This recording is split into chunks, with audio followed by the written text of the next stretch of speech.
Okay, let's get on to question 2.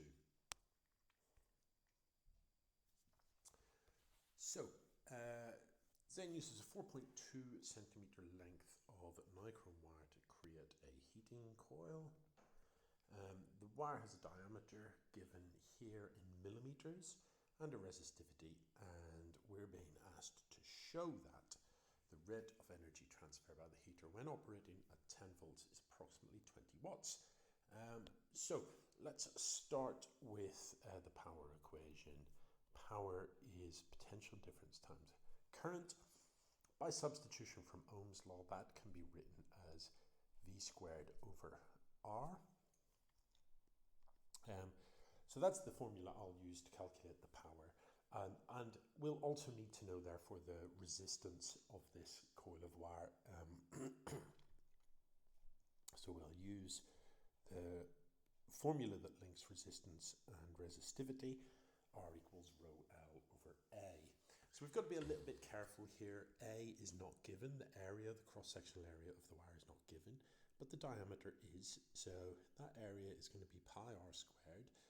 Do be careful with units. So this is 0.12 millimeters. So that's 0.06 times 10 to the minus 3 meters is the radius. And that'll be squared. So let's calculate that resistance. Rho given in the question here at 1.2 times 10 to the minus 6. L, again, careful with the units, that's in centimeters. So 4.2 times 10 to the minus 2. And A is this expression that we've got above, pi times 0.06 times 10 to the minus 3. Throw that into the calculator. Let's see.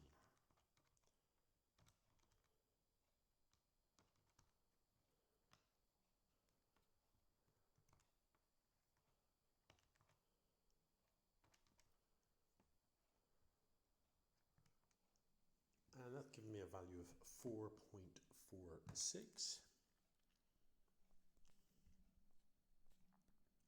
ohms. That's the resistance then of the wire. Then I can go back to my power equation. P is V squared over R. V given in the question at 10 volts. So 10 squared, 100 over 4.46.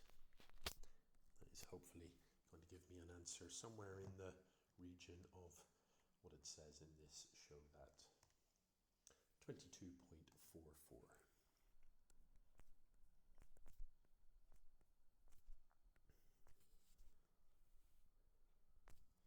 I've got a little dot or something there. Let me just make that a little clearer. So questions like this, where it's a show that, do write your exact answer. Do not be tempted when you get to this stage of the calculation to simply say that that is approximately equal to 20. That isn't enough. The examiner will want to see that you have verified that your working does lead to an appropriate answer.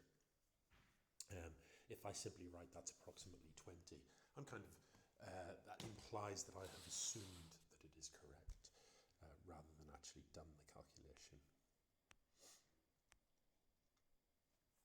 So the heating coil then, this is a follow-on, so it's the same heating coil. It's going to be used inside a copper container to determine specific heat capacity of water using the apparatus below.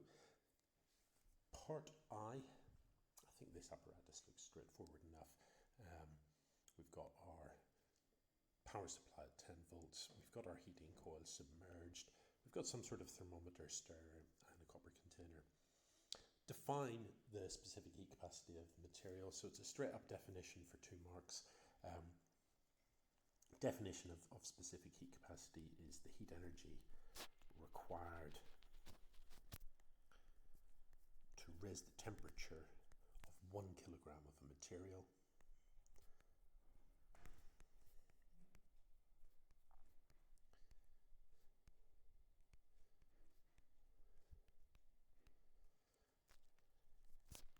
By 1 degree.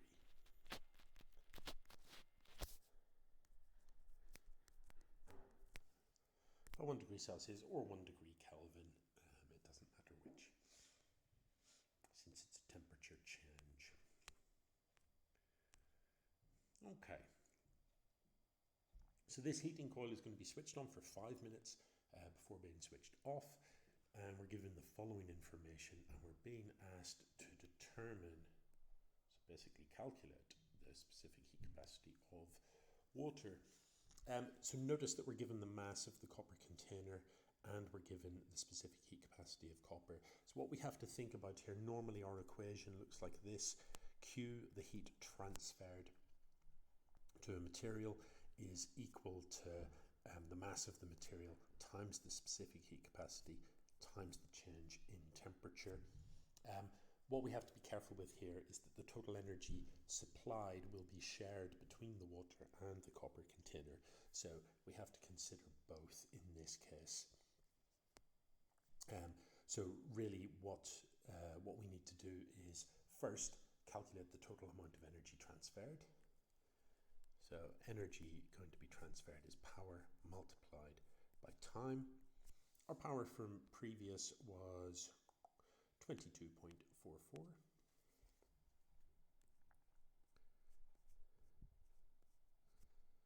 And we'll multiply that by the time, 5 minutes multiplied by 60.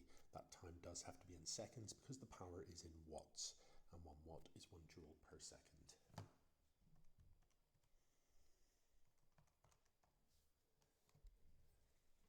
That is 6732 joules. Now notice I've used the exact value, and that is generally the right way to go. Normally answers to previous sections of a question can be considered to be part of your working in the future parts of the question. So it's okay to use that exact value, even though this is a show that approximately 20 watts.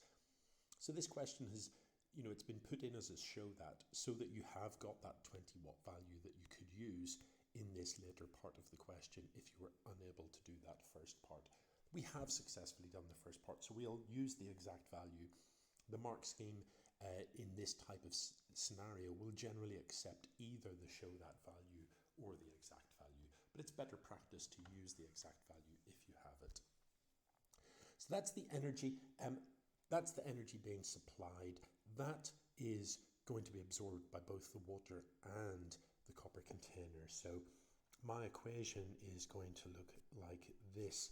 The heat supplied will be mass of the water, specific heat capacity of the water, multiplied by change in temperature, plus mass of copper times specific heat capacity of copper, multiplied by the sim, change in temperature. It is a copper container, so probably safe to assume copper is a very good conductor. Safe to assume that that's at the same temperature as the water, and we haven't been given any other information that would allow us to calculate anything different than that. So from here, it's plug in the numbers. Mass of water. We're given density of water and we're given volume. So actually, I first need to calculate the mass of water.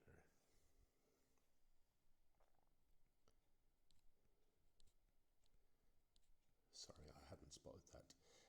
So the mass of water will be equal to the density multiplied by the volume.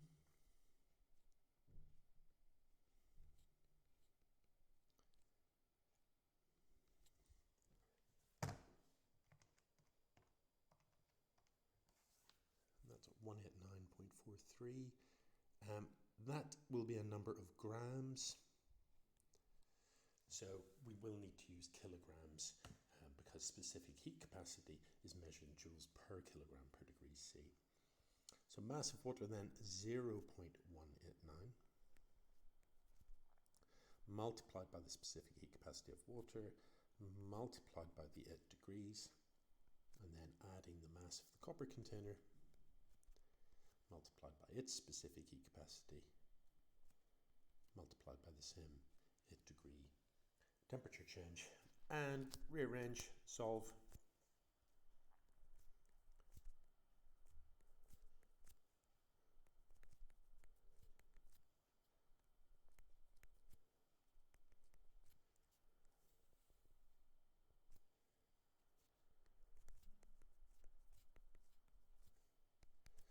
job for the calculator.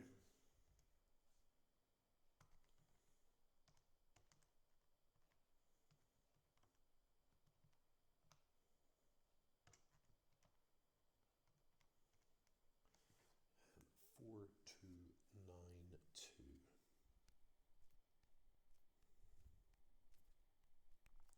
And don't forget the units, joules per kilogram per degree C.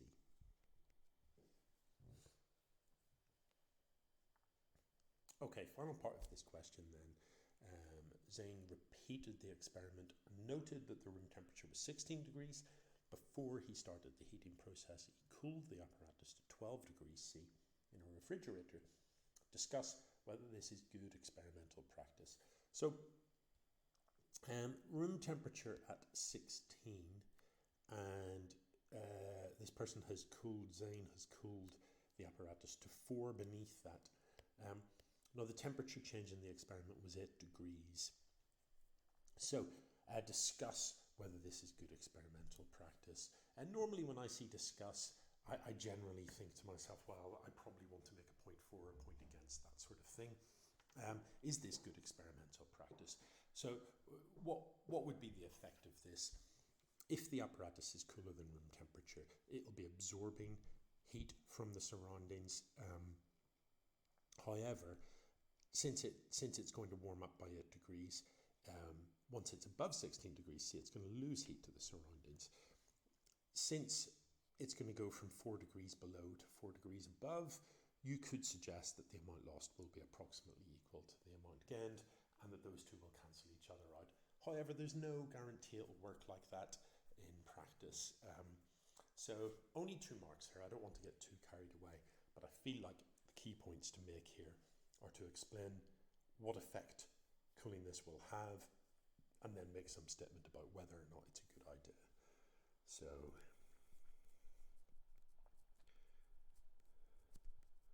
the apparatus will absorb heat from surroundings.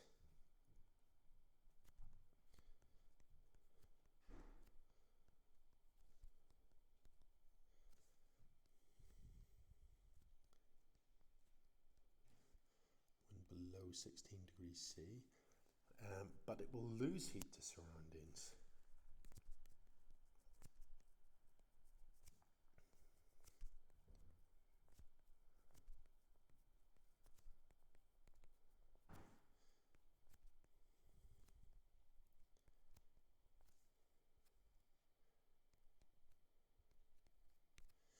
Now, since the temperature change is roughly 8 degrees,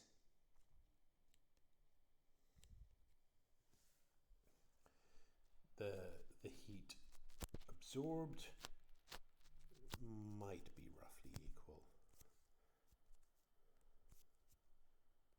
to the heat lost,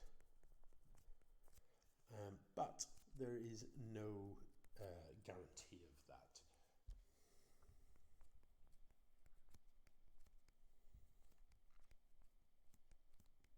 I think that's a pretty reasonable discussion of whether or not that's good practice. It might seem like a good idea, certainly. It might mitigate the heat being lost to the surroundings and give more accurate results, but I don't think we can be sure. Okay, that's it.